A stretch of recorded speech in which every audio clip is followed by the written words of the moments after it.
Fala pessoal que acompanha a Movement, meu nome é Alan Bastos, sócio da empresa.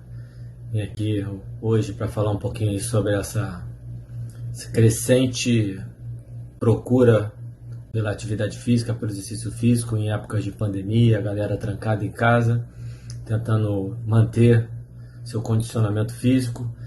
E aí, um trabalho bem legal, recentemente publicado lá do grupo do ECACAX, do Christian Swan, falando sobre a teoria dos objetivos, né? Como é que você consegue trazer uma pessoa para a atividade física. Um ponto bem interessante que eles colocam no trabalho deles é que as recomendações que a gente faz atualmente, né, quando você coloca, faça 30 minutos de atividade física todo dia, faça a recomendação da Organização Mundial de Saúde de 150 minutos semanais de atividade de moderada intensidade ou 75 minutos de atividade vigorosa. Daqui a pouco eu vou abrir um parêntese para falar sobre essa recomendação. Mas essas recomendações, elas funcionam até razoavelmente bem para quem já é ativo, para quem já faz exercício físico, que consegue entender e consegue manipular isso de uma maneira razoável.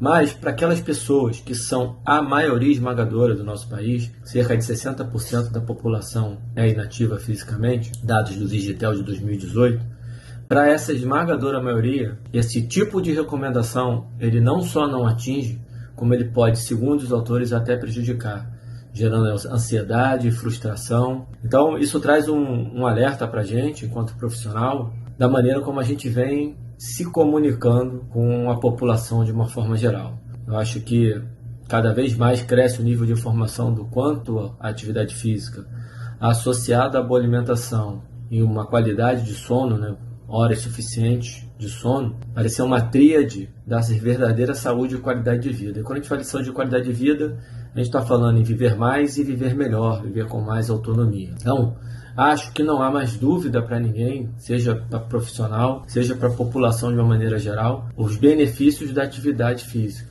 né?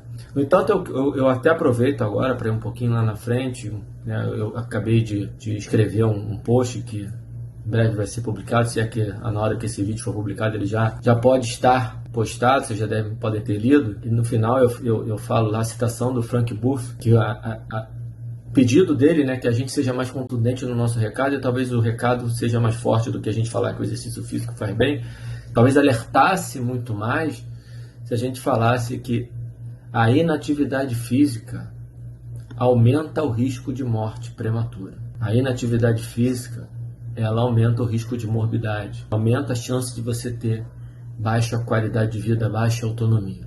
A inatividade física que é o grande inimigo, é o grande vilão.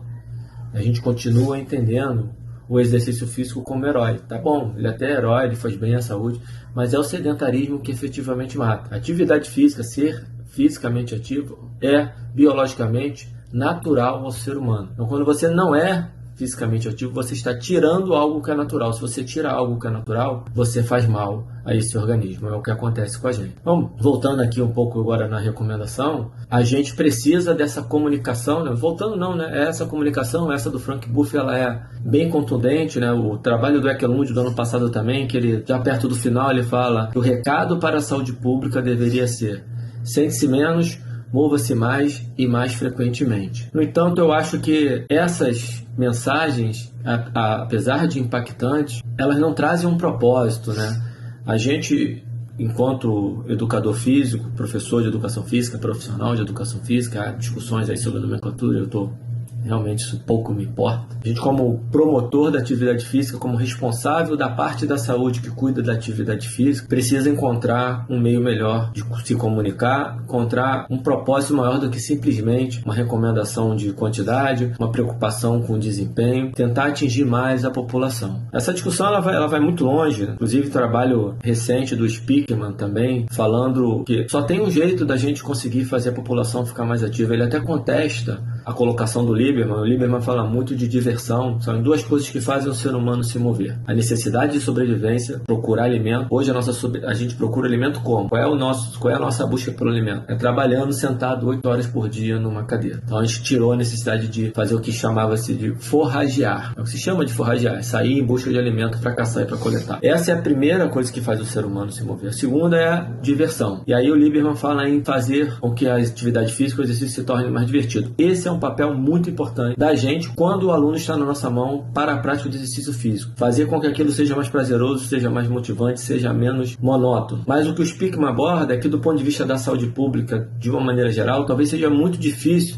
embora a gente veja algumas iniciativas nesse sentido, mas talvez seja muito difícil a gente conseguir alcançar o aumento da atividade física via diversão. Qual seria a estratégia? A mudança do ambiente. Um exemplo bem interessante que ele dá no artigo dele é: elevadores deveriam ser proibidos para pessoas que têm capacidade de subir de escada. Então, o sujeito que é um cadeirante, por exemplo, que não vai conseguir subir uma escada, ele tem um cartãozinho, ou é digital, ele cadastra, a tecnologia está aí para isso. É lógico que não é simples assim. Enfim, são muitas estratégias que precisam ser discutidas e implementadas, mas precisamos entender que, se a gente não mudar o ambiente, a gente dificilmente vai conseguir alcançar os níveis de atividade física que a gente deseja para toda a população. Isso vem do fato de que a gente brinca às vezes, né? Pô, sem vergonha, preguiçoso, mas está muito claro já para a maioria dos autores que trabalham, que estudam a biologia evolutiva, que a preguiça, essa facilidade de entrar em comportamento sedentário, ela é uma característica genética desenvolvida ao longo de milhões de anos num ambiente em que estar em repouso era importante. Sempre que tinha oportunidade, nós entrávamos em repouso. Isso foi desenhando o nosso DNA para sermos inativos sempre que possível. Então, sempre que possível. O ambiente que a gente vivia, onde a gente evoluiu, nos empurrava para a atividade física. E sempre que possível, sendo repetitivo, nós entrávamos em comportamento inativo. Qualquer oportunidade que um ser vivo, um ser humano, um sapiens, encontre de descansar, de reclinar, ele vai fazer isso. É mais forte que ele, é a natureza dele. Então, se a gente não empurra o ser humano, não empurra o indivíduo para a atividade física, ele não vai. Ele só vai para a diversão. E a gente não vai conseguir, aí eu concordo um pouco com o Speakman, para atingir os níveis que a gente realmente precisa de atividade física, a gente não vai conseguir isso só com a diversão. A gente precisa de medidas um pouquinho mais drásticas. Voltando um pouquinho na questão da mensagem, relembrando, esses 60% que estão dentro de casa agora, que estão sob o maior risco de sedentarismo, vai ser pior ainda. E aí são vários efeitos colaterais de sedentarismo, como depressão, ansiedade. Depressão e ansiedade que estão associados ao estresse psicossocial, que é o terceiro fator de risco para a doença cardiovascular. Então, isso é um emaranhado que é um problema muito mais grave do que às vezes a gente analisa, que ele te cerca para todos os lados para envenenar o corpo do ser humano. E como é que a gente vai fazer para alcançar esses indivíduos? A ciência não tem essa resposta ainda. Esse trabalho do Ekecax, ele fala sobre a necessidade de se investigar mais isso, e o que eu tenho levantado a bandeira, nós da Movement estamos levantando essa bandeira, é a necessidade de a gente encontrar um propósito maior. Nos inspirarmos talvez em grandes marcas, sim, em algumas questões de marketing, sim, por que não? Para dar um recado que chegue mais no coração das pessoas e que as traga para a atividade física. E aí eu falo dessa dificuldade e eu falei do OMS, que eu abri um parêntese que eu acho bastante importante. A recomendação da Organização Mundial de Saúde, que eu já comentei no início, ela me parece estar bastante desatualizada. É um órgão de tamanha importância e que, além de ser uma recomendação que só atinge, segundo as evidências mais recentes, só atinge as pessoas já ativas, é uma recomendação que está aquém do que realmente geneticamente a gente precisa. E aí eu recorro ao trabalho do Echelon de 2019, de agosto de 2019, publicado no dia 21 de agosto, que está entre os 100 artigos mais lidos de 2019. É o trabalho que eu citei, que termina ele falando: sente-se menos, mova-se mais e mais frequentemente. E o que ele encontrou? Que os sujeitos que viviam mais tinham níveis de atividade física leve de 375 minutos diários. Leve quer dizer qualquer coisa. Uma caminhadinha, lavar a louça, varrer o chão, passear com o cachorro. Aí, para a gente postar, você vai ver aí embaixo algumas dicas que eu tenho dado para os meus alunos. Estão longe de ser as melhores dicas do mundo, tá? Estão longe de ser a solução. Eu preciso aprender muito em relação a isso, eu preciso criar estratégia. Eu converso muito com com muitos professores, principalmente com a Rafa Brandão, que é minha parceira nessa batalha, e com os meus sócios, né, o Pedro Ivo. A gente está discutindo o tempo todo. Ele agora está fazendo um trabalho espetacular para o pessoal da empresa dele, da Inox CrossFit, para a galera continuar treinando em casa, para não perder condicionamento físico e que sabe até ganhar algum condicionamento físico, aproveitar para ganhar outras qualidades físicas que não dava para eles trabalharem lá enquanto a academia estava aberta. Escuto muitas estratégias de comunicação com o meu xará, o Alan Marques. Isso é um assunto que está o tempo todo aqui, tanto do ponto de vista da mensagem que a gente entrega, mas também das estratégias que a gente pode aplicar imediatamente. Então elas vão ficar embaixo aí no texto aqui do vídeo para vocês verem mais ou menos o que eu estou tentando fazer e que dificilmente um aluno meu segue essa recomendação. Por isso que eu digo, ainda não é suficiente. Mas eu fico brigando, eu fico batendo, eu fico insistindo com eles. Olha o que o estudo do Eckler onde acha 375 minutos de atividade leve e 24, isso é diário.